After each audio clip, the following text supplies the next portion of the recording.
Next spotter question. Any idea about the pinned structure? Yes, you are seeing the back of wrist where we have one thick band called as extensor retinaculum of wrist. Okay, so you are seeing the extensor retinaculum of wrist in this diagram. Fine. Okay, so again the sub question for this also attachments. It may be attachments or maybe okay structures. Okay, what are the structures passing through what are the structures passing through fourth compartment of pinned structure, okay, that is nothing but extensor retinaculum. Okay, fourth compartment. So let's discuss about the extensor retinaculum. Again, this is an important short notes. So when you talk about the formation, again similar to the flexor retinaculum, this is also formed by thickening of deep fascia behind the wrist joint. Okay, and remember, medially and laterally attachments of extensor retinaculum will be medially it is attached to pisiform bone and triquetral bones, and laterally it is attached to the radius bone, lower end of radius bone, lower end of anterior border of radius bone. Fine. And now coming to the six compartments, okay, and structures passing through the six compartments we have to remember. Okay, that's what we are going to discuss now. Okay, so this diagram shows the attachments of extensor retinaculum. As just now we have discussed, medially it is attached to the pisiform bone and the triquetral bones. Okay, pisiform bone and triquetral bones. Fine. And laterally, okay, laterally it is attached to the lower end of radius, lower end of anterior border of radius. Okay, lower end of anterior border of radius. Okay, fine. Now coming to the six compartments of extensor retinaculum and the structures passing through the six compartments. Okay, so this is the cross section of wrist showing the six compartments. Okay, so this green color is representing the extensor retinaculum in this diagram, green color structure. Okay, and are you able to see this extensor retinaculum is divided by various septa into six compartments, and the compartments are numbered as 1, 2, 3, 4, 5, 6 from lateral to medial side, isn't it? So what are the structures passing through each compartment? Are you able to see there are two tendons passing through the first compartment? What are they?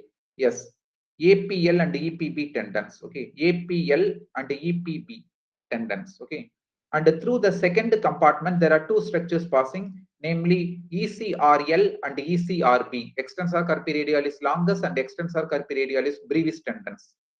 Through the third compartment there is only one tendon passing called as EPL, extensor pollicis longus. Okay, and through the fourth compartment there are four structures passing. Okay, through the fourth compartment, most of the time this will be the sub question. Four structures passing through the fourth compartment. What are they? Yes, digital India. If you want, you can remember as digital India, extensor digitorum tendon, extensor indicis tendon, then one artery and one nerve. A for A. Artery is anterior interosseous artery and the nerve is pin, posterior interosseous nerve. Right? And through the fifth compartment we have the passage of extensor digitae minimi, and through the sixth compartment, medial most compartment, we have the passage of extensor carpi ulnaris tendon. Okay, so this is the slide showing the six compartments and the various structures passing through each compartment. Okay, fine. So I humbly request you to go through this slide. Okay, the name of the six compartments and various tendons or neurovascular structures passing through each compartment. Okay, fine.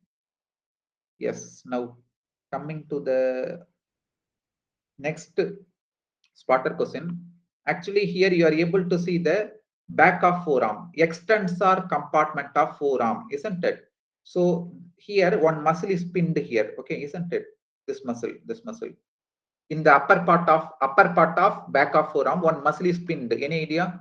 Yes, it is the anconeus muscle. Okay, the muscle pinned here is anconeus. Okay, so the sub question may be attachments that is origin and insertion, or nerve supply, or action of anconeus muscle. Okay, so what is the attachments of anconeus muscle?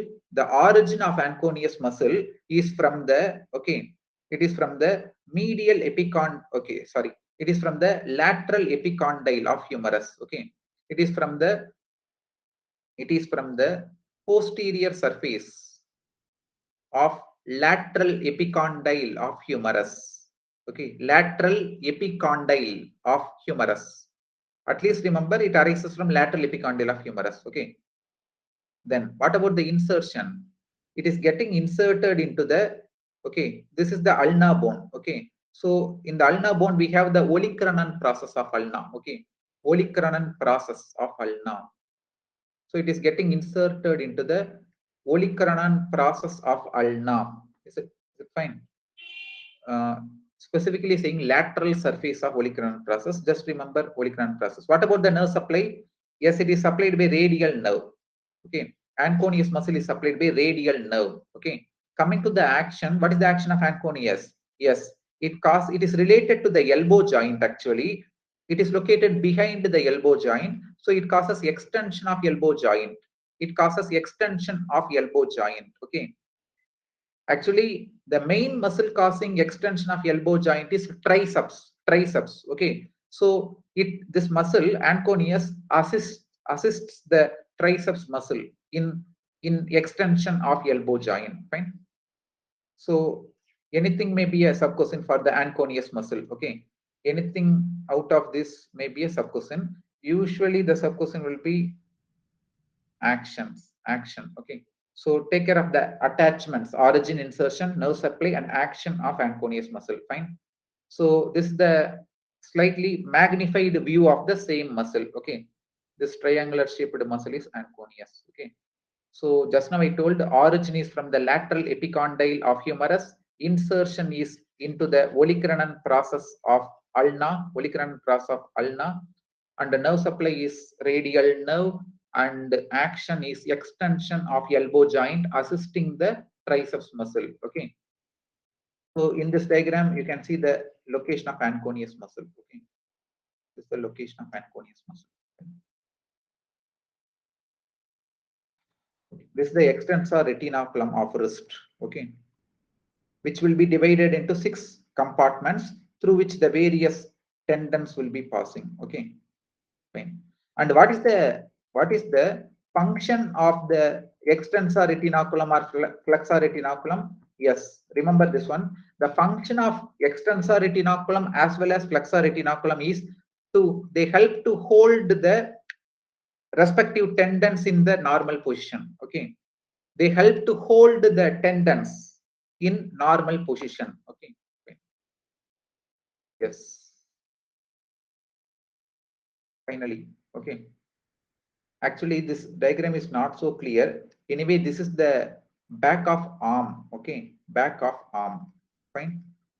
Since only you are able to see only a part of the upper limb, you may not be able to understand the particular region. Okay. So this is the back of arm. So if any nerve is tied at the back of arm, you can simply write it as what? Radial nerve. Okay, so they may tie this nerve. Okay, so what is the nerve of the back of arm? Exactly, it is radial nerve. Okay, so the radial nerve has been maybe pinned. Okay, radial nerve may be pinned.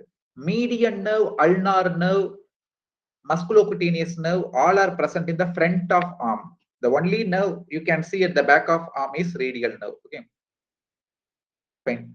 So the radial nerve may be tied, and the subcosine may be, okay, origin. Origin means formation. Okay, otherwise they may ask root value of the pinned structure. Otherwise they may ask mention any two muscles supplied by the pinned structure, like that. Okay, so any idea about the formation of the radial nerve? Actually radial nerve is the largest branch of brachial plexus, arising from the which cord of the brachial plexus? Yes, posterior cord. Okay, so it arises from posterior cord of brachial plexus. It arises from the posterior cord of brachial plexus. and actually it is the largest branch. It is the largest branch of brachial plexus arising from the posterior cord. Okay. So what is the root value of the radial nerve? Yes, C5, C6, C7, C8 and T1. C5 to T1. C5, C6, C7, C8 and T1. Muscle supplied, actually it supplies, the radial nerve supplies all the three heads of the triceps muscle. Okay. It supplies all the three heads of triceps muscle. Okay. That means long head of triceps, medial head of triceps, and lateral head of triceps. Okay, long head, medial head, and lateral heads of triceps. All the three heads of triceps brachii are supplied by radial nerve only. Okay, and one more muscle you can remember is anconeus muscle. Just now we have studied anconeus muscle. Fine.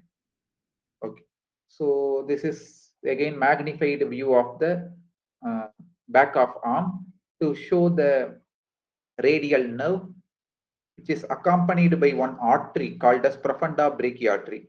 Radial nerve is accompanied by profunda brachii artery. Okay, fine. This radial nerve and profunda brachii artery both are contents of in area, both are contents of which space exactly? Both are contents of lower triangular space. Both are contents of lower triangular space. Okay, fine. And both pass through which part of the humerus? Spiral groove, otherwise called as radial groove of humerus. Spiral groove or radial groove of shaft of humerus. So that's why if there is fracture of shaft of humerus, it will result in radial nerve injury. Okay, fine. So again, this diagram shows the passage of radial nerve accompanied by profunda brachii artery. Fine. Okay. Yes. So I humbly request you to go through this slide, okay, showing the various branches of radial nerve, okay, at three different levels, because this may be a short notes, okay, branches of radial nerve may be a short notes. So before entering the spiral groove, within the spiral groove, below the spiral groove, at three different levels, what are the branches of radial nerve? Which muscular branches, which cutaneous branches are arising from the radial nerve above the level of spiral groove, within the spiral groove, below the level of spiral groove. Okay, so please go through them. Okay, fine. And the coming to the last spotters slide. Okay, so any idea about the pinned area? Actually, you are seeing the lateral side of wrist. Okay, this diagram, you are seeing the lateral side of wrist is pinned. Okay, so there is one triangular shaped depression. Okay, triangular shaped depression on the lateral aspect of wrist called as, what is that landmark called as? Yes, anatomical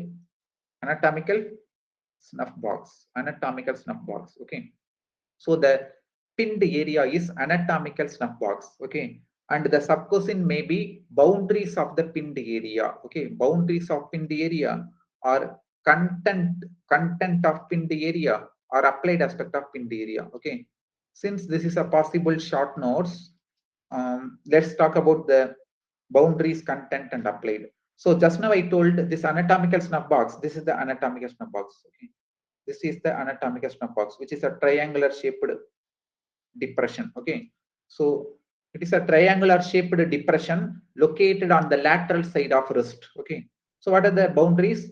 Yes, anterolateral boundary, anterolaterally bounded by two tendons. One is abductor, APL. Okay, abductor pollicis longus, and EPB, extensor pollicis brevis tendons. Okay, and posterior-medially bounded by EPL. What is EPL? Yes, extensor pollicis longus tendon. Okay, and roof is formed by skin, superficial fascia, and deep fascia. Okay, and the roof contains one important vein called as cephalic vein and one nerve called a superficial branch of radial nerve. Okay, and what about the floor? Floor is formed by scaphoid and trapezium bones. Scaphoid bone and trapezium bone. Okay, so this is about the boundaries. Mainly these two boundaries we have to remember. Okay, anterolaterally bounded by these two tendons, APL and EPB tendons, abductor pollicis longus and extensor pollicis brevis tendons, and posterior medially bounded by EPL, extensor pollicis longus tendon. Roof is formed by skin, superficial fascia, deep fascia, and the roof also contains cephalic vein and superficial branch of radial nerve. Floor is formed by scaphoid and trapezium bones. Can you tell me the only content of the anatomical snub box? Are you able to see one artery is running inside the anatomical snub box? Nothing but radial artery. Radial artery. Okay. So the only content is radial artery. And what about the applied aspect of this pinned area, anatomic snub box? Yes, radial artery pulsations can be palpated. Okay. And cephalic vein is present in the roof, isn't it? So it can be used for intravenous IV injection. Okay. And scaphoid bone is forming the floor of the anatomical snub box, right? So if there is scaphoid bone fracture, tenderness will be present within the anatomical snub box. Okay. So this is about the boundaries, content, and applied aspects of the anatomical snub box. Okay. So are you able to see the two tendons here forming the anterolateral boundary of anatomical snub box, APL and EPB tendons? And this tendon is forming posterior medial boundary, that is EPL, extensor pollicis longus. And the only content, only structure passing within the anatomical snub box is radial artery. Okay, fine. So that's the end of the Potter's discussion 3 upper limb. Thank you all.